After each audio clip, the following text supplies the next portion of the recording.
everybody again, and thank you panelists to join us. Because you are a guest, Nicole, we'll start from you. Nicole is right in Melbourne. Could you, on the whole idea of the care and support sector, one word which comes around is integrated delivery of care and services. And can you talk about how you are experimenting with the integration model of family services and early childhood? If you can elaborate on that, on integration. Yes. I sure can, and thank you very much, Nicole, Artico from Kids First Australia. I am from Melbourne, and I was being a little bit cocky this morning, thinking, oh, this is a heat wave. It's not, it's chilly. And even my colleague over here, who's a WA born and bred, was saying to me, I hope you packed well, and I didn't. But it is a beautiful day, and I would just like to start before answering that question by acknowledging the Noongar lands that we're on today. I live, work and play on Bunurong lands in Victoria, and I'm really grateful to be here, and I'd like to acknowledge that these lands and all of the First Nations people's lands across Australia have never been ceded. They have always been and will always be Aboriginal land. Now I've done all of that because I wasn't expecting to be first, and I'm just going to refresh with the question, which I was asked, what are we doing at Kids First to integrate early childhood? So one of the key terms which comes around when we talk about the care sectors across is how do we deliver care and support services across multiple service portfolio. And then you have been working with the family services and early childhood. You have tried to integrate in that part. Yes. Do you elaborate? Most definitely. So Kids First deliver early childhood education and care, predominantly your pre-prep or your foundation years, all the way through to specialist family violence programs.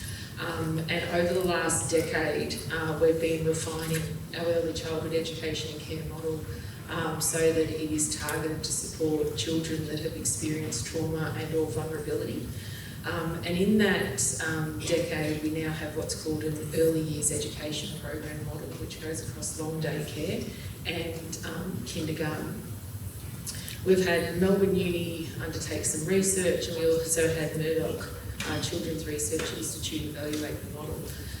What we've found over the years and how we've challenged ourselves about service integration is that, as we would all know here, and there are many high-quality early childhood providers in this room actually that do, such as, we've got Alana and Madeline Foundation in the room who have fabulous trauma-informed models for the early childhood sector. But what we saw at Kids First and in our integrated child and family centres was that delivering a model of care in isolation isn't going to achieve the holistic outcome for children to sustain healthy life trajectories into the future. So we challenged ourselves on how do we not only support the social, emotional and educational outcomes of children in early childhood, but how we holistically support the whole family. We were really fortunate to work with a local council. Our centres are only in growth corridors with low on the CEFA index and high levels of vulnerability. We were really fortunate to work with a local council who partnered with us to do 6 months of community co-design and research and understand this growth corridor. And what we found in this community is that over the next 5 years, their population was going to grow by 444%. And the trajectory, because of the lack of infrastructure that we often see in growth corridors, was that their probability of family violence increasing was there, and it was already one of the highest in the state, as was their level of disadvantage and inability to access mental health services. They didn't even have a paediatrician in the local area. They came in a 2-hour drive once a week from the local health service. So in working with communities, it was how can we help earlier and provide a holistic support within the universal setting of early childhood so that we can increase and improve the life trajectories of these children. From that, we are a family services provider as well, and in partnership with community local council, we developed an early help model.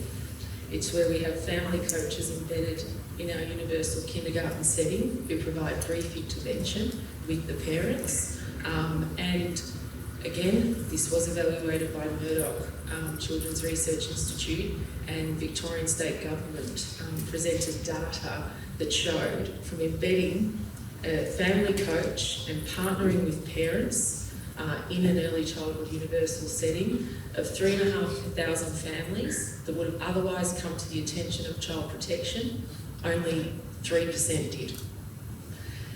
And on top of that, it wasn't just integrating family services response into an early childhood setting, it was also bringing the multitude of services that we have represented in this room and sectors in this room, mental health services, working out how we can navigate and hold them, the families, until they can get access, disability, whether it's a developmental delay or a perceived disability, that we would bring the EIS providers, the disability providers into our integrated centres, so that ultimately we weren't just working with children who were in 3 and 4 year old kinder, we were supporting them in their first 2,000 days. We have maternal child health integrated into our centres, we have other health services coming in such as allied health, and then our family coaching model. Thank you. Thank you, Nicole. Can I go to Monica? From a mental health commission point of view, you talked about that you are working from across sectors and departments, and you're trying to create solutions of care models. So do you please share those care models across multiple sector departments? Yes, that's right, and do what Nicole's doing. Absolutely. You've actually just described really where we're looking for future agenda. You've described outcomes versus outputs. You've described evidence-based. You've described partnerships. You've described how critically important it is to actually work with others in partnership with substance as well. So really contributing, collaborating for the betterment of the person. Getting in early is super essential, obviously, but also apart from getting in early, getting in before emerging items actually occur as well. So absolutely, that's a fantastic description. I think we absolutely know that working with other government departments is becoming more and more critically essential, and joint commissioning is difficult, but there is commitment from government to actually change the way that we've been approaching things in the past. I guess that there is a recognition around the social determinants contributing particularly to adverse mental health and alcohol and other drug outcomes as well. So we're starting on that journey. What we've also got is different drivers, which have already been mentioned, around how different cycles of government, federal versus state, and how we actually come together and actually work towards the same outcome as well. Because everyone is wanting to improve the system. They're actually wanting to improve navigation, think around the journey of the person, and all those that support them as well. I think you did actually say service silos. That's a great term, because that's really hard to undo when there's different financial drivers, different cost models as well. So really, I guess from a commission perspective, we're rethinking around whether we're I guess giving principles of actually what we intend to purchase versus dictating what we want to purchase as well. So which actually allows the sector who knows how business is done, who they need to work with, and advise us better as to what will be the best outcome for the person. Thank you. Russelle, I want you to go to you, and then I'll come to Danielle. You have observed the aged care sector for long, and can you give a bit of a context on the aged care sector from a point of view of how has the care model or model of care evolved, and what have you been observation, keeping an eye on the recent reforms happening? And observing the aged care sector for long is a nice way of saying I'm old. Sorry. I first entered the aged care sector in 2001, and there was a couple of things that happened in 2001. There was 9/11, there was the Ansett crash, and there was a whole lot of upheaval in the world. I could probably describe the sector in those days as more social care oriented. We would have the people who were in our care driving their cars to our facilities, parking the car and coming into the hostels, and staying and living in those environments for a long period of time. What we're seeing now is none of that. It's very much more a frail cohort, very much more entering into care either in their home or in residential facilities after some sort of adverse medical event. And so our model of care is becoming increasingly a medical model and less a social model. And I think that's one of the big losses in aged care, particularly in the last 4 or 5 years. If I look forward, there's a massive demographic change coming that we've been talking about for 30 years, but it's about to slap us in the face. So 35,000 people a year nationally turn 75 this year, next year, and then the year after it jumps to 50,000 people. And it stays at that level for 40 years, and then it will slowly drop back. It will never go back to where it was. So we have this massive upkick in demand coming in a sector that's been funded as if it's acute. And so we're not actually funding to meet people's needs. We're not funding to do those pieces. So the reform, whilst it's wrapped up in a rights-based framework, is also an elaborate cue to ration funding. And so we've got a really big challenge to balance medical needs, social needs, and funding constraints over the next 10, 15, 20 years, along with workforce constraints to meet the needs of older people.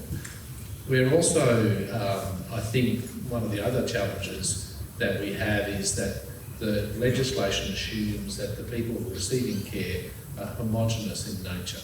So we will allocate your care needs based on an assessment that assumes you fit within a certain number of categories. What it doesn't do is recognise that people present to us with a whole range of issues, not the least of which will be things like mental health, things around disability, issues around their social well-being, and I think sadly some of the reforms we've got at the moment have ignored that the vast majority of people that come into the aged care system are socially and economically disadvantaged. So there's a range of issues that are challenging us moving forward.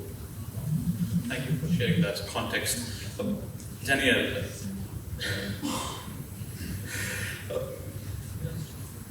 relationships WA do a lot of work and allied health across again different cohorts and across the care sector.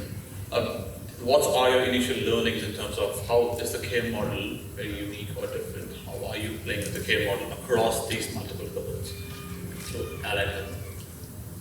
Okay. I mean, everything that my fellow panellists have said, yes, what they said. I think, before I talk about allied health, I think we have an opportunity for a mindset shift. So, and I really like Russell's comment about the medicalisation of being a human being, really. That's what we're talking about. That we're creating medical models to deal with what it is to be a human being.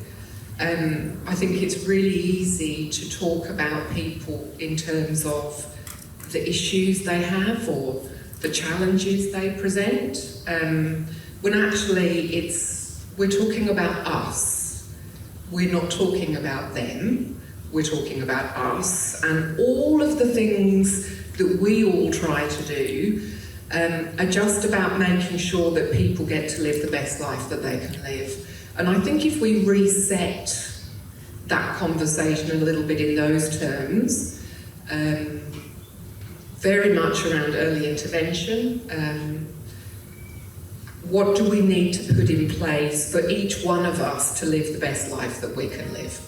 Rather than, oh no, look at your life, that's shocking. We must jump in and help you sort that out. So I think if we take a shift our mindset to think about a life well lived, what does that look like for individuals, and what do we need to put in place for all of us to make sure that we get as close to that ideal as possible. All of these sectors are different ways of being a person. So I personally was once a young child. I hope one day I'll be an elderly Australian. I'm running really hard to get there, so I'm sure I'll make it. I have people in my life who live with disabilities. All of us need different types of support at different points in our life. And for a start, I think, this is probably a pipe dream, but I think these buckets of funding that you move from one to the other as you live your life is just crazy, and it's part of the problem. I was at a conference a few weeks ago, and there was a gentleman speaking. So he had a terrible medical problem with his leg, and he was going to lose part of his leg because of his medical issue, and he couldn't get into the NDIS because he still had his leg. So he didn't actually have a permanent significant disability. When half of his leg was amputated, he was too old for the NDIS. So he went into the aged care system, which meant all of the things that the NDIS on paper would have offered him weren't available to him. And he was a great example. He was a very brave man speaking up at a conference about his challenges, but it made me reflect on, he needs exactly the same people to live his best life throughout that process. Yet because the funding says you're in that bucket or that bucket, he has to re-engage or find somebody different to do the same thing, or you can't have that support. So I really think we have to stop. I know it works for government. I know it's really convenient for government to have these siloed buckets. Then you know which department somebody works in, who pays their salary, which office they work in. But they're not thinking about us. They're not thinking about the end user. In allied health, we all, I'm sure, no matter which part of the sector we work in, use allied health staff, professionals. They're all, as you said, Monica, they're all paid differently depending on which of us they work for or how they engage with the member of the community. And that just is, it's idiocy. You would never design this system from that perspective. So I think we need to make sure that all of the parts of this system are complementary and are, they don't have to be homogenous, but there has to be a consistency. So if you're a speechie who works with young children or a speechie who works with elderly Australians, that should look the same in terms of how they find you, what you're paid, the resources you're given, and it shouldn't really matter how you are coming or why you're coming to need that support. You should be able to get those supports from the same place. There's a lot of talk in government about hubs. So we provide some services around family mediation, and the big headline, the big, oh, is it coming, is hubs, which, of course, it's great that an individual can come to one place and get everything they need. But is the government really going to take that seriously? Are they going to embed us in a school to do that? Or embed us with a childcare centre so that if families need support, they can come and they can bring their kids, and maybe their kids can get some very early mental health tools and skills that they're not getting at school. So I think, remember that it's us that we're talking about, And why not start thinking about all of the things we've had, if we're lucky enough to live a good life? What are the things we've all had, and how do we find a way to design services to give back to everybody? I want to go back to Russell. He used the term queuing, which is a bit of a tedious term for me to think about. But how might we create that model of care a bit more towards outcomes rather than numbers? This is the number that. And I think that's the part of the answer. I think sadly some of our policy reform, particularly in the aged care and the NDIS space, has been about outputs. There's not been a lot of thinking around outcomes. And I actually think outcomes are where you get the social and economic benefit. You talked about in your opening remarks. We did some work here about 4 years ago where we looked at the social and economic benefit of aged care. And for every dollar spent in the aged care sector, it generates $2.10 social and economic benefit in this state. And I think if we start to focus on the outcomes that we create because we're adequately caring for people, we actually have a whole lot of flow-on benefits. So if you think about an older person in this instance, quite often it's, to Danielle's point, it's our parents. And so there's a choice being made in families about the care of those people because the system's not adequately funding the care. So that means someone has to choose to exit the workforce, which means we lose that productivity in the economy. And so the cost of that is quite substantial. If we can get away from thinking that the best way to fund these services is to deliver this many outputs and to regulate the living daylights out of those outputs, and to start to think about what are the outcomes and to test for outcomes, I think we get a better result because the result is bigger than just the people being cared for. I'm going to Nicole. In terms of transitioning from a number to an outcome, from an output to an outcome, there's a need of change, and you can't be transformative on day one to change everything. But how does incremental change creates and leads to the end game of outcomes? How might we, as a sector, individually, work towards incremental changes to lead to outcomes-based model or transformative, either ways? Nice, a tough question, that one. But I like it. We're on that journey, so we're not there. And, you know, from Kids First experience is one of the very first steps for us to take to enhance our commitment and our ability to transform. So we were achieve outcomes over ownership, and that's our motto, outcomes over ownership, and that's what drives our partnerships in community. Because we also often run in a very competitive way. We like to partner and work together, but we're all fighting for the dollar. And so to challenge that culture and concept internally in our organisation, we shifted to outcomes over ownership. And then we took that to embed it in our strategy and it be embedded in our culture from board all the way through, where we have a growth strategy, but our growth strategy is actually for impact, not for scale. And that's what we prioritise over the scale. And the impact growth isn't just what impact we have, it's impact through partnering that we have. So, and, you know, we even dabbled at a time, and I've had roles in the past, you know, where I've been in innovation incubators and all those sorts of things.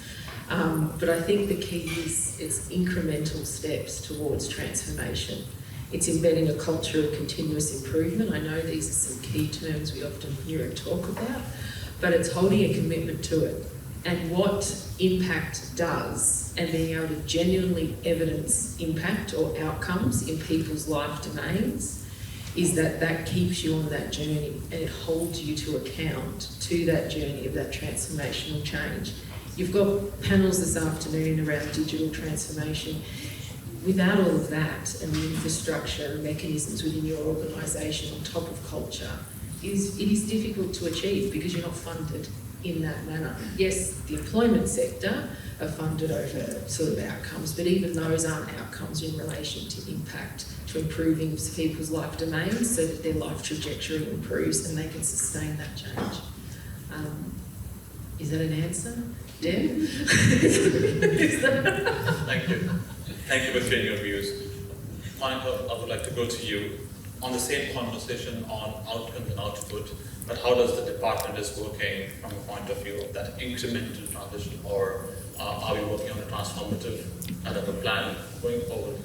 Yes, so we're in the process of developing our outcome measurements framework. So 3 little easy words, really hard to do. To actually measure system impact, which is part of our role to actually understand if services are actually joined up and making a systemic difference for individuals and communities. And then service delivery outcomes as well. So I guess you had a question before around how to influence that. It's actually by getting involved. So I guess now knowing that the Commission's actually doing that, lean in, make comment, give feedback, because with that you actually get a collaborative process of a tool or process that's actually going to be useful for everybody. I think in addition to the point around the hubs, I think they were an idea once that were never there. So, and some communities are absolutely embracing that as a great and welcome facility process. Some are actually saying it won't give them as much choice as they have now. So, but I guess the other thing is, if there's other ideas, at some stage, someone needs to actually have a conversation with funding bodies to say they've got an idea for something to come to fruition. So, because the hubs were many years ago an idea that is now coming to fruition. So, so probably one of my key points to impart is about getting involved in consultation, getting involved in initiation, accessing innovation funds. There's actually lots around. It's very hard to navigate. I'm not dismissing that at all. It's really, really hard to actually work out where the right place to go to have the conversation. So, but you know, have the conversation maybe not with the right person who will point you to the place where you need to have the conversation. So, thank you. Can I take a pause and request everybody if they can go on Slido? You can ask questions and please do read through the questions and do a thumbs up or a thumbs down. It will help us to prioritize which question comes up, and then we can ask that question. And same as online, people who are joining us online, please do go into Slido and ask those questions. There is one on Slido. This question is, I want to go to Russell because I think you have strong ears to the ground. The question is, there have been rumblings of combined NDIS and aged care funding model. Is there any foundation to that agenda? I think from a policy point of view, the Commonwealth Government is clearly moving in that direction. You'll see that in the way the cabinet positions got allocated in the post the federal election, with Mark Butler now the Minister for Health, Aged Care, Disability and Mental Health. So there's a very clear direction to move them in that way. I think some of the reforms in aged care moves us more closely to the NDIS-like system. Mm-hmm. I think there's some fundamental issues that have to be worked through to make that more workable. Part of it is we've got to get away from that focus on input and output into outcome. But the other is a realisation that there's different trajectories here and there's different intentions in the service. So in the disability sector, and forgive me for this generalisation, but essentially what we're wanting to do is get supports that are sustained at a consistent level for a long period of time. And they could be quite complex and quite resource-intensive supports. The aged care sector seems to be about taking a person at their highest level of functionality and then managing a rapid decline over a relatively short period of time, which is really unfortunate because we should be about the opposite. The other part to it is the level of funding available in NDIS for really complex care cases is substantially more than the funding that is available per person in different settings in aged care. So there's some inequities and differences that you have to manage if you're going to bring them together. The regulatory frameworks are also quite different at the moment, in that the aged care framework is until it moves into the new one, more about catching people out doing the wrong thing, whereas the NDIS framework appears to be, and I say that with a bit of ignorance, more about improvement and outcome and output than the aged care system is. So there's a lot of philosophical thinking that has to happen, and then not the least of which you've got the traditional parts of government that don't work together having to now work together, and that's going to provide quite an interesting thing to watch. Well, thank you. Nicole, I want to just get you to talk about how to deliver care and have consistency of outcomes across states and territories as you deliver across states. And also Western Australia is so vast, and regional, remote and rural regions. So how do you maintain the quality of outcomes but delivering the same essence of the care model? Nice one. How do you maintain the quality of care outcomes whilst, what was the second part there, please? Whilst delivering the essence of service, and then whether you are geographical yes. area.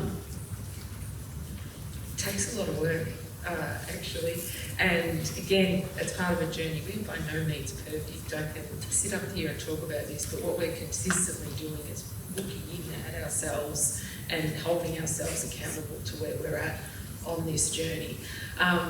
But part of that is, and I'm going to come back to early childhood actually as an example. I referenced it before.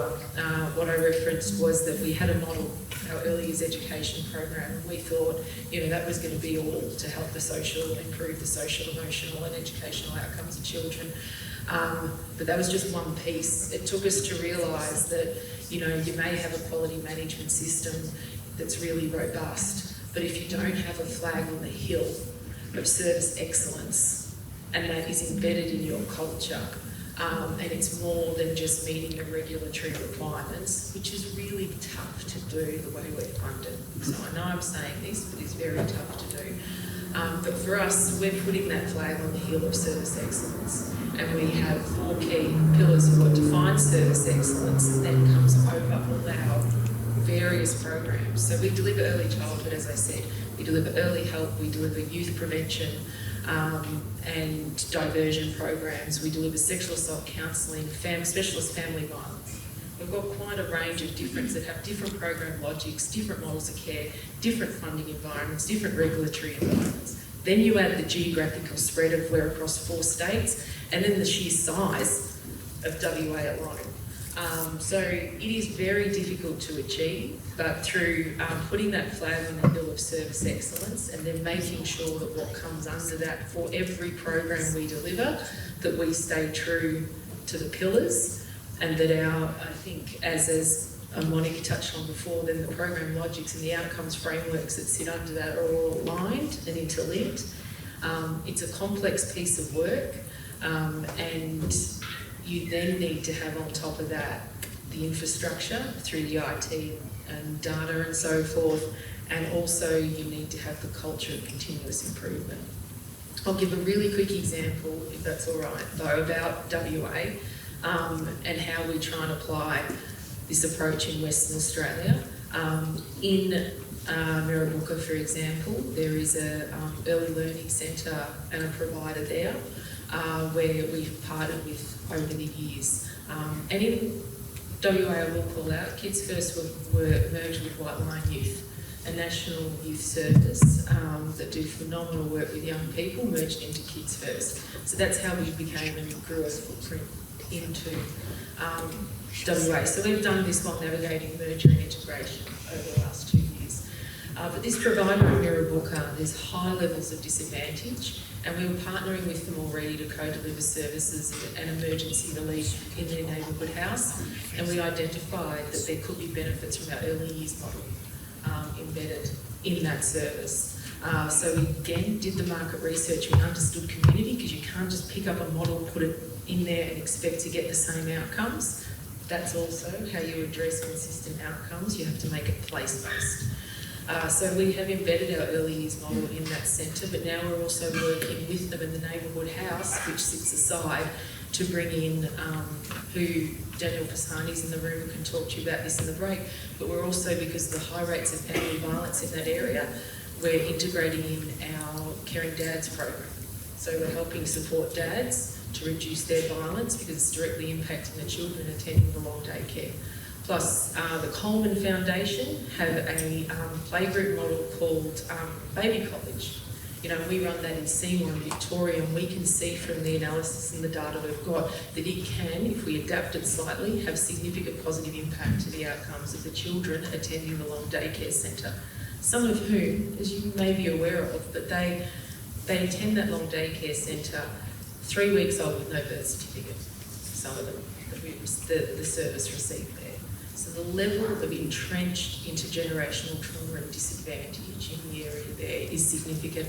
And before we could go in and look at our outcomes framework and understand, can we achieve service excellence here that supports and improves the life trajectories of these children and young people, what we had to do is make sure we adapted it to meet their needs as well.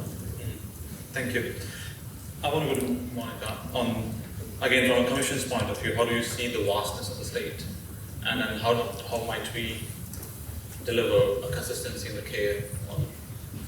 I was just in Connemara this week, so it was a long way and it was much warmer than this year, I can do that. So the vastness of the state, I think each of the presenters here have also touched on it about knowing their community and how I guess as a purchasing body, we actually ask as well about what's going on in the community, emerging themes, known themes, but also a critical understanding of actually what the person's journey may be. And I think some of us touched on that before around just some of the assumptions around particularly mental health or alcohol and other drugs where the journey might start for a person, and that's not a hospital admission.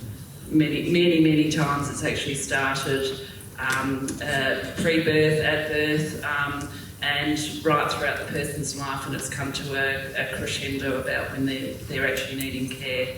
So some of the difficulties around, again, getting back to funding models around what it looks like to deliver services in rural and remote areas, and ensuring that there's flexible enough funding models to support that as well. So travel, all of the other critical supports around IT and fleet, etc., that need to be considered in funding models. Sometimes that is about having the conversation with the purchasing body to actually say our costs have actually increased in relation to that. Because you know, we do need advice from the sector to actually understand the pressures as well. So we can do absolute scan and understanding, but you know, partnership with your funding bodies is critically important as well. So it's challenging. That's been a bit of a repetitive word up here, isn't it? So, but it is really super challenging around getting it right and understanding what the local community needs and actually delivering in line with not just at a point in time, but how you evolve models going forward as well. Thanks. Thank you. Danielle, in terms of delivery of care, yes, but there's a financial conversation to be had. You know, to have a financial case, is it financially viable? In my conversations with you, you also used the word, we need to build a moral and a financial case. And that was very much positive for me to understand from you. But I want you to talk about the morality and the financial viability together in the same conversation. And then get us on board on the morality part. Okay. I'm not sure I'm going to have to work very hard to get this room on board with the morality part. So I have worked in various community sectors here in the UK for way many 2 years. I'm certainly not going to say when I started, like Russell did. And it used to be the case that we only took moral arguments to government, that it was the right thing to do, that it was for the good of our communities, that it was for the good of individuals. And over time, I think we've woken up as a sector to the arguments that work for government. And dollar arguments work with government.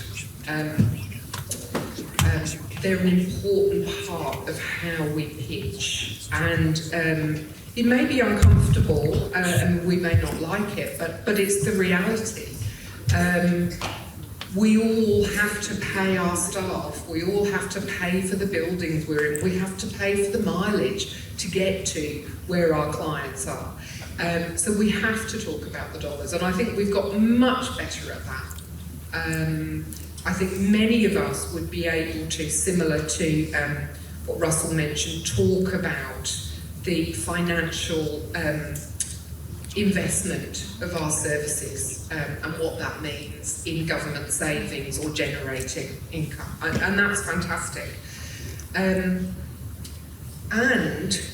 sometimes what we need to do won't have an immediate dollar benefit.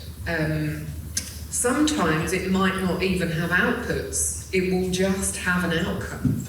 And I think we have to be brave enough to make those arguments with our funders. The Mental Health Commission, compared to some, are great listeners. Not all government departments are as good at listening as the Commission. But I think we do have to be brave and talk about doing things because it's the right thing to do. And Nicole has touched on culture and excellence, and I'm sure every one of us in the organisations we work in, with the people we work with the people in our teams, they're making a moral plus financial decision every single day, because I would guarantee almost the entirety of our workforce could earn more money doing something else. So they are making a moral and a financial decision every single day. So I think it's beholden on us as leaders and decision makers to also make that case. Not so they can stay in poorly paid work, by the way, but to make sure that government is aware of the choice that our teams are making and help us to balance that out a little bit. So I think that the important message is to be brave and remember that government departments are full of people like us as well, and actually I think government likes a moral argument just as long as you can tick the dollar box at the same time. Thank you Danielle for convincing us. Again, Russell, I want to come to you from Slido. It's very specific. It says, talking about the funding buckets, why is that there is no equitable distribution for the remote, isolated Aboriginal communities in terms of NDIS and aged care? I think that's a brilliant point. We do some work in some of the remote communities, and our experience is that there is a move in the funding models to have those funding models, the same funding models as would be delivered in metropolitan services. And what it doesn't recognise is the importance of culture, the importance of traditional medicines and traditional methods and law, but it also doesn't recognise the impact of resourcing those services.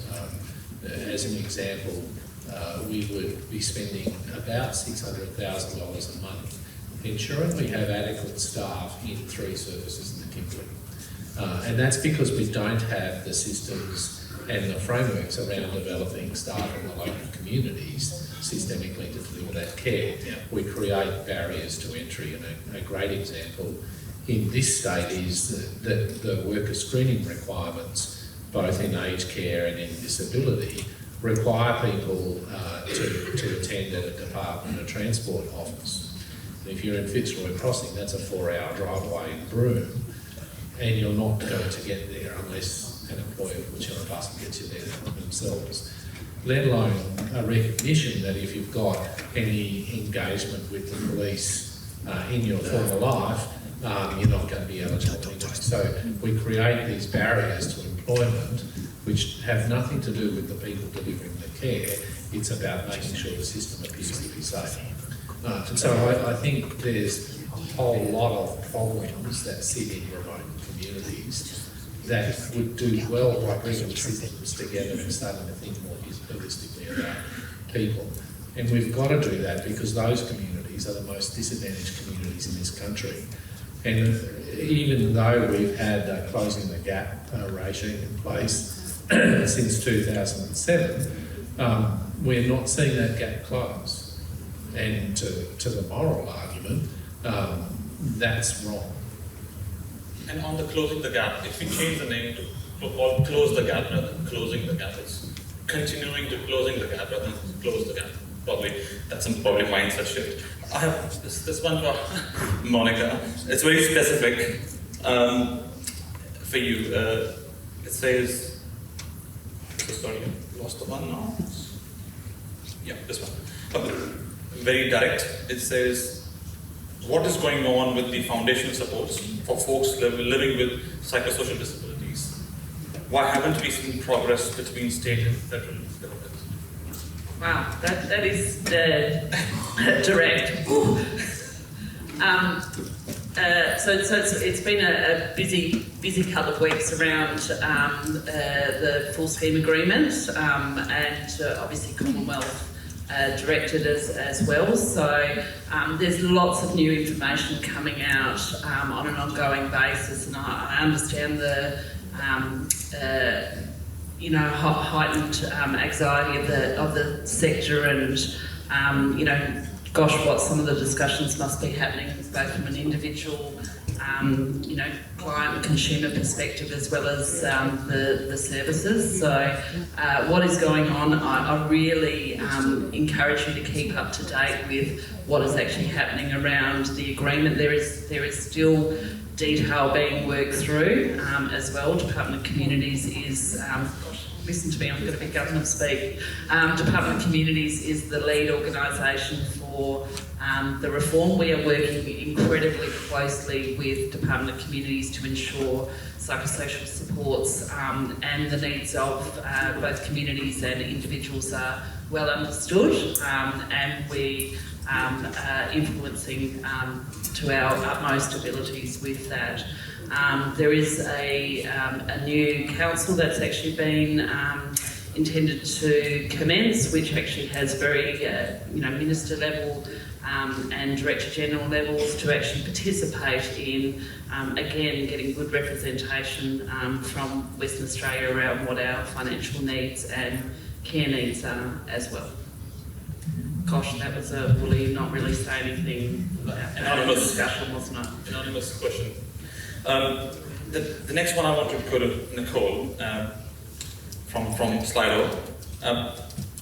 System reform starts with changing the culture, and similar to aged care, mental health care is based on a biomedical model. How do we shift this paradigm? How do we shift the mindset? How do we shift the mindset to system reform? I think there's some really confronting data that this country has had access to in the last 18 months, 2 years, that I still find myself surprised that it hasn't impacted system reform at a federal and state level, although there are a number of reforms in the early childhood space. I believe there have been a number of royal commissions. There are a number of reforms. That data that I'm talking about is In 2023, the Australian Childhood Maltreatment Study findings were released. For those, I'm sure we're all aware of it, but for those that aren't aware, 8,500 Australians were randomly surveyed. It's the first of its kind. They were 16 years and older. And what that found, among a number of things, what it found shockingly is that 62% of Australians have experienced at least one form of childhood maltreatment before their 18th birthday.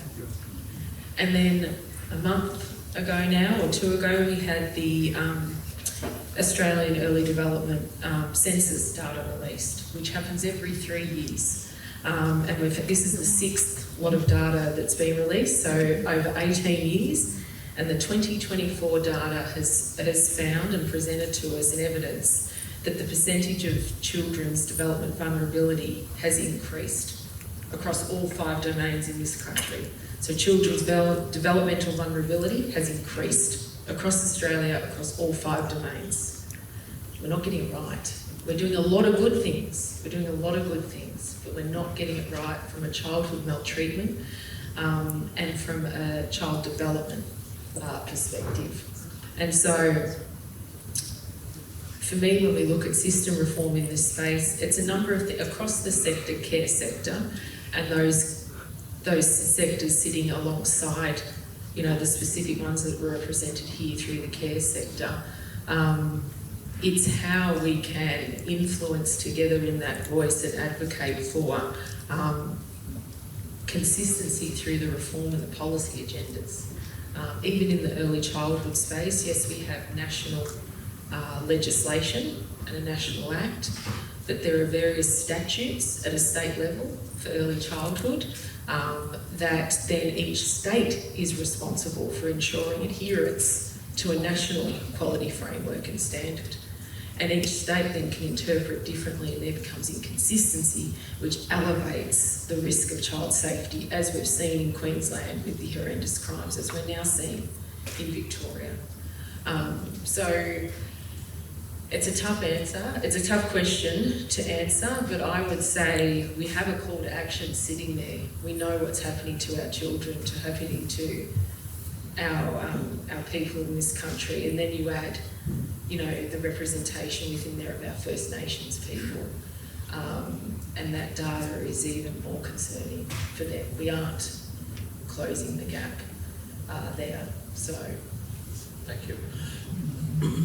Russelle, Royal Commissions and Reviews and Reforms, and the most recent, the Aged Care Royal Commission and the Disability Royal Commission also happened. What are the key takeaways from there in terms of the delivery of care and the care models? What are the key things to be? I hear a lot of terms. The term which is used, the Disability Royal Commission, was human rights-based approach. Again, how do we define that clearly, or not just the human rights-based approach, but the care models, which are learnings coming out of the Royal Commissions? Because yes, it's a Royal Commission, but at the back of the Royal Commission, there is anxiety, abuse, neglect. So much has happened. It's a lovely word of Royal Commission, but at the back end there's a lot of abuse.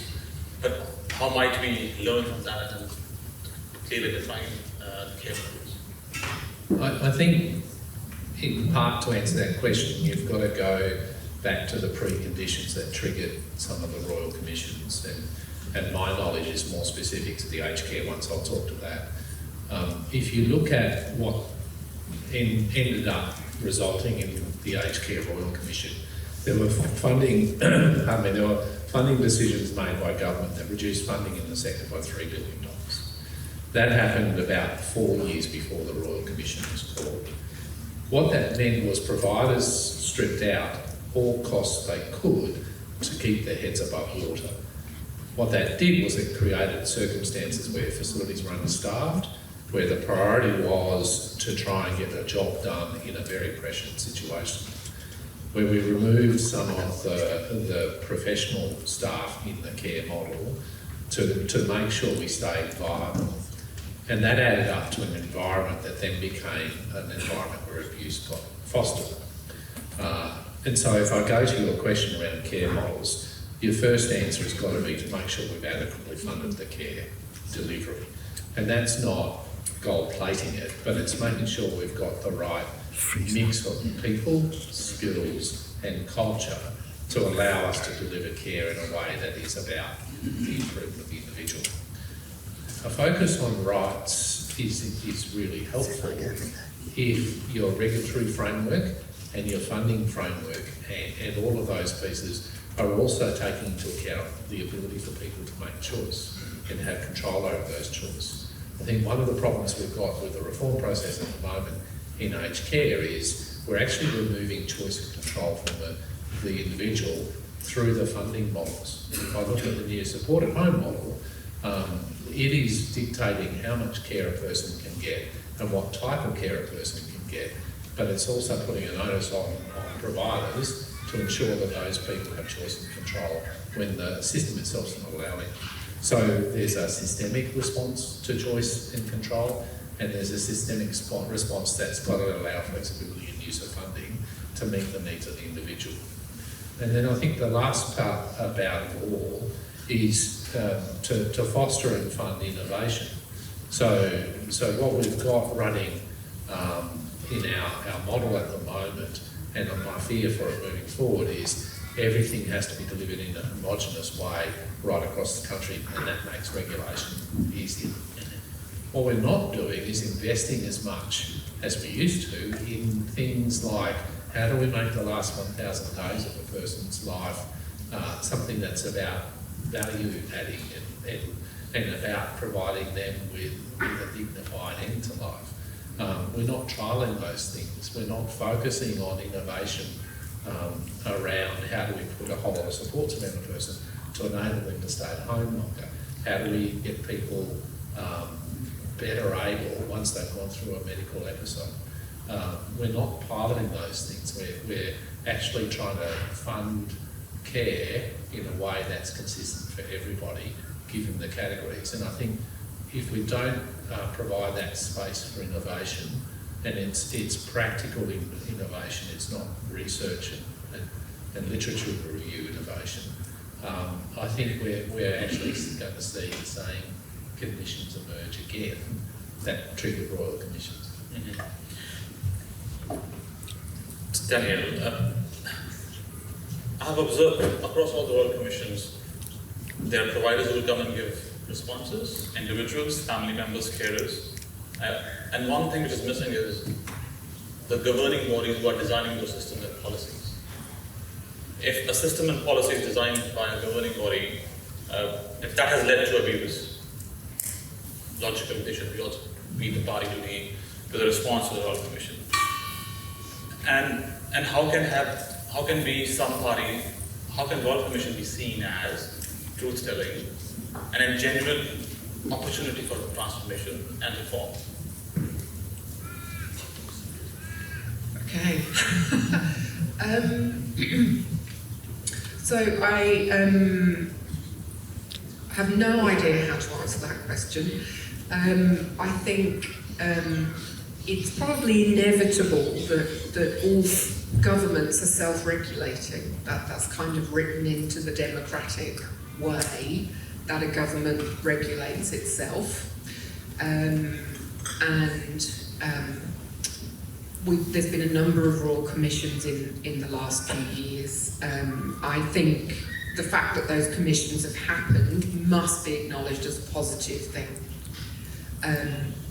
That truth is being told is really important for not only the brave individuals who have actually gone to commissions, but for all the people they represent who weren't able, for whatever reason, to not do that themselves, so that people's lived experience is told in a way that's safe for them is something that I think as a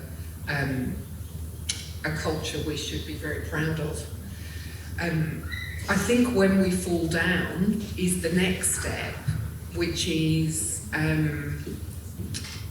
how government responds to commissions.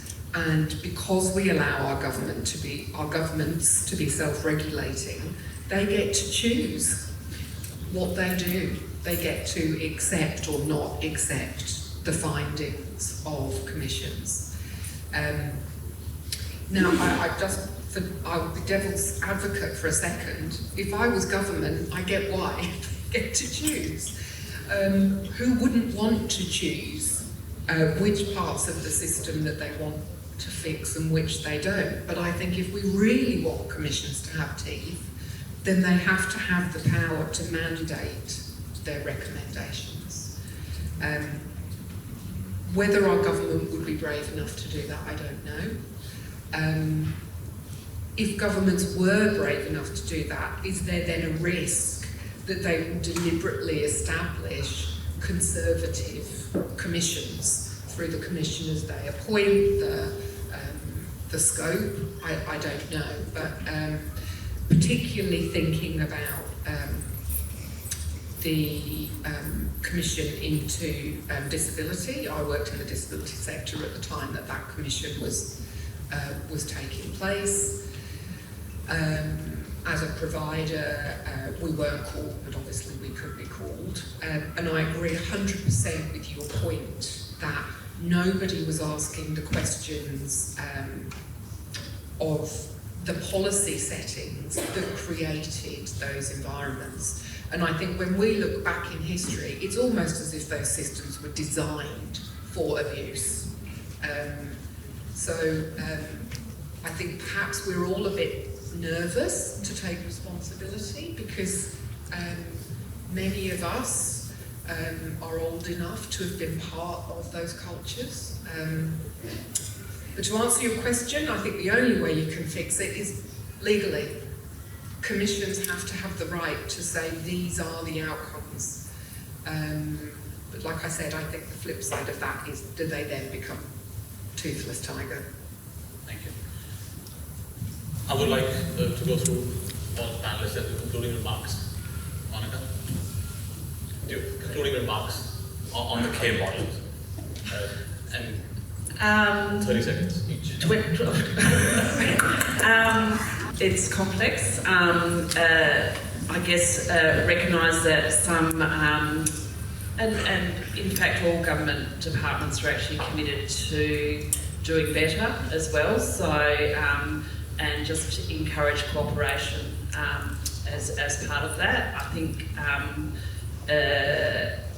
you know, we've talked about Aboriginal and Torres Strait Islander to people and just doing better in that space, but recognising there is so many groups that we actually need to do better with, but we need to work collaboratively to do that. Thanks. Thank you. Russelle? One of the observations I have is there's a lot of conversation currently around productivity, and we have the Treasurer having his productivity summit. There's no one from the care economy in that conversation. And I think that's a real problem for us. Because if I look at where we've gone, and one of my secret desires is to track the budget documents for the last 5 years and identify how much funding has been given into the aged care sector and how much of that has ended up in regulatory functions. And my guess is it's about 1/3 of the funding in aged care is going to a person who needs care, the rest is going into a regulatory function. And I think that's a productivity issue for us, number one. Number two, it's an issue about access to care for people in society, and we need to address that as a priority. Danielle? I think I'm going to pick up something that Nicole said. I love the outcomes, not ownership. I just think that's a fabulous way of describing success in a meaningful way. I would encourage all of us and government to think about effective rather than efficient, because actually effective is how you get your dollar returns as much as you get your moral outcomes. So effective, not efficient. And every transformative change actually is just made up of hundreds of thousands of little changes.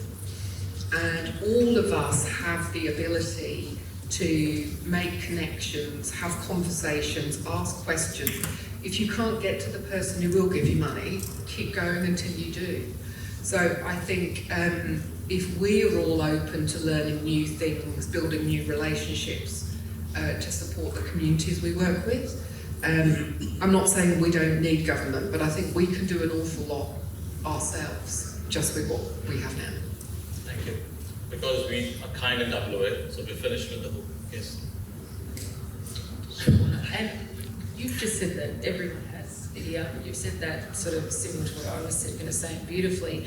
And it's, for me, I would say for an integrated care model, it's continuing to hold ourselves and government to account to who's in the room. And even though you might be working on a specific area, which may be specifically mental health that sits with the health department or so forth, that you actually have the other adjoining departments and sectors in the room as well, and integral to that to ensure, and this is what came out of the South Australian Royal Commission recently into early childhood, is the government, now the Office of the Early Childhood Development, their goal for a universal, not uniform system. And so they are now looking in South Australia from an integrated model from birth through to 5 years of bringing into that early childhood space, but they're not doing it in isolation of other departments. They're having them at the table. When they're having the discussions, they're having the adjoining sectors at the table when having the discussions. So I'd encourage us to continue to push for that, to see how we can get system reform around integrated models of care and service systems. Thank you. Thank you. Thank you, everybody.